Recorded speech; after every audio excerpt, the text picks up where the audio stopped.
All right, welcome back to the Buddy Show, where we are once again prime time, coast to coast, border to border, and coming to you from beautiful Cebu City in the Philippines. This is going to be called probably Pattaya versus Hua Hin.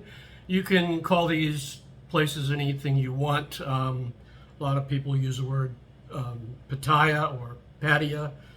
Doesn't matter to me. The correct pronunciation in Thai is Pattaya.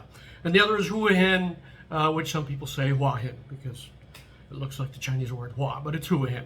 And they form a triangle with Hua Hin on one side of the bay or inlet or something. By the way, I'm going to try to keep this shorter than the last ones because they've all been almost 25 minutes long. So Hua Hin and Pattaya with Bangkok at the top of the triangle.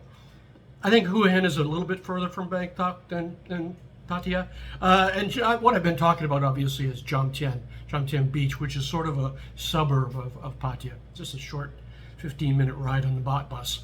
Pattaya, if anybody has heard of it, meaning your friends, if you care about their opinion, they're going to probably recognize it as the Expat capital of the world, and certainly of Thailand. And so that brings a certain stigma to it. Along with that sort of nightlife, which I'm not really keen on. I don't really go out at night. I get up early. I got earlier than I would like to be honest with you. And I go to bed at 10 o'clock. So there's sometimes, like last time I was out with my friend Will in Chiang Mai. We went to a jazz club, as I did with my friend Timo. And but I don't really stay out. I don't really. I'm home by 7, 8 at the latest. That's been true for a very long time. So but I don't go to any of these countries for the same reasons other people do. I go chiefly, to be honest with you, because of the cost of living. I'm a writer. I'm a dedicated writer. I'm nearly finished with my third book, which is going to be called One and Done. And first two are Murder in Winter Hill, which if you're from Boston, you know what that means, and A Little Homicide. The fourth one, which will probably be the last of this series, is going to be called Done and Gone.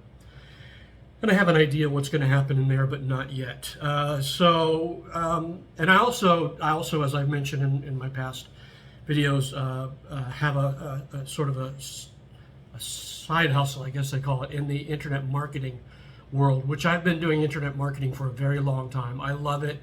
And I think it's a great way to get people out of their 9-to-5s or to add more money to their retirement. I'll talk about that more.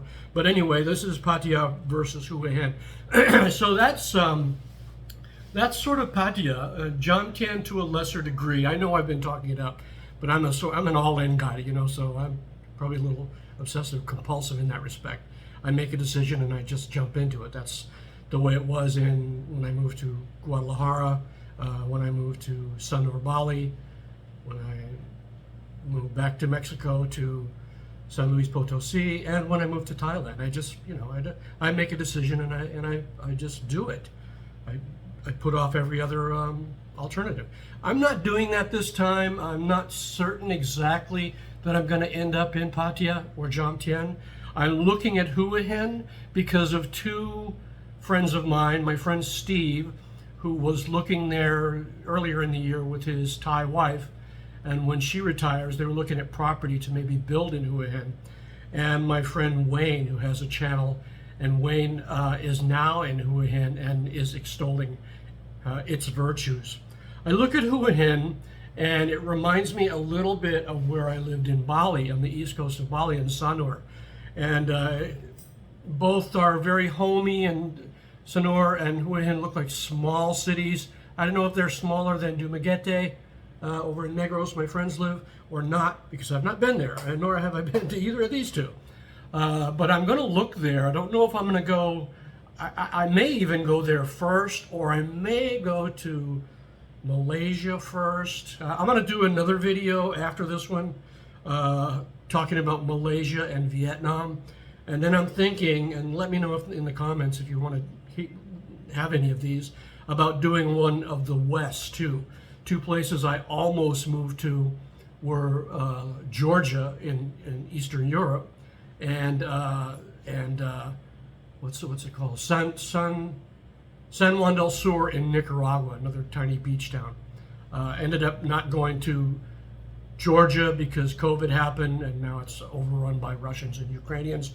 And I tried to get to San Juan, and I got to Mexico City, and they told me, oh no, you can't, because Nicaragua says you can't come in. I think it was because I had the wrong PCR test, but anyway, that's how I ended up staying with friends and then staying in a place in San Luis Potosi. So let me know if you want to hear about those. I also want to talk about Portugal and Europe and Eastern Europe as well. I won't go into those now. So Hua Hin, the attraction is it's much more laid back than Pattaya. Certainly, I suspect even more than Jomtien. I suspect it's going to remind me a lot of Sanur, in that it's a very small, and Sanur compared to the western side of Bali. If you don't know, Bali's an island, a Hindu island in Indonesia, which is a Muslim country. The western side of Bali is more surfers and what my Aussie friends call bogans, like drunken college kids.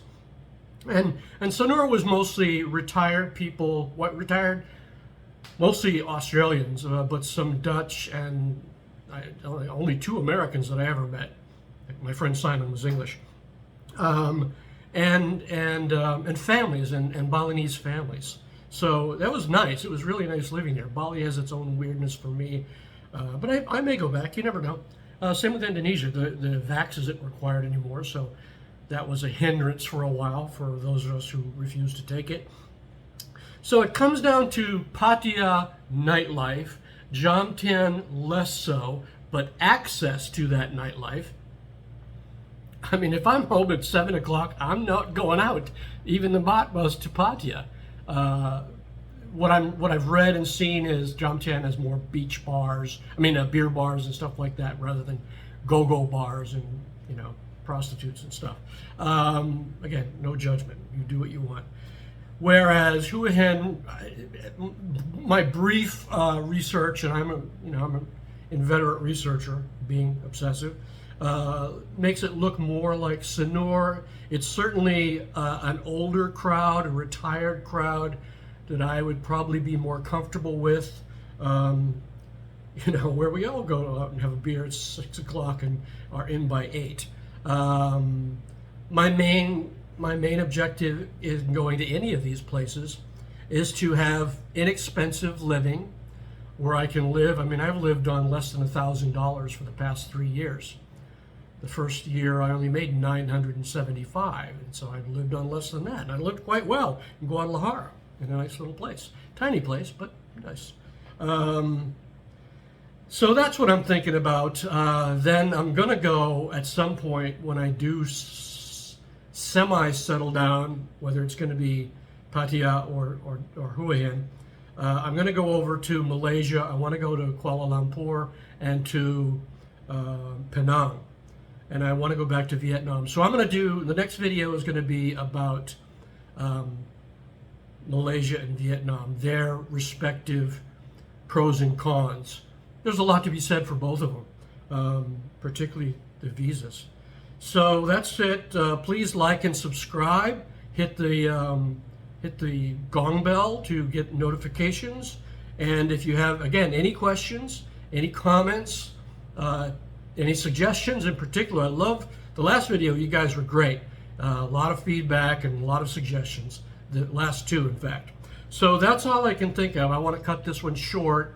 Again, Malaysia and Vietnam, and then maybe the West, maybe South, maybe Latin America. Okay, so that's it. Stay frosty. Let me go do this and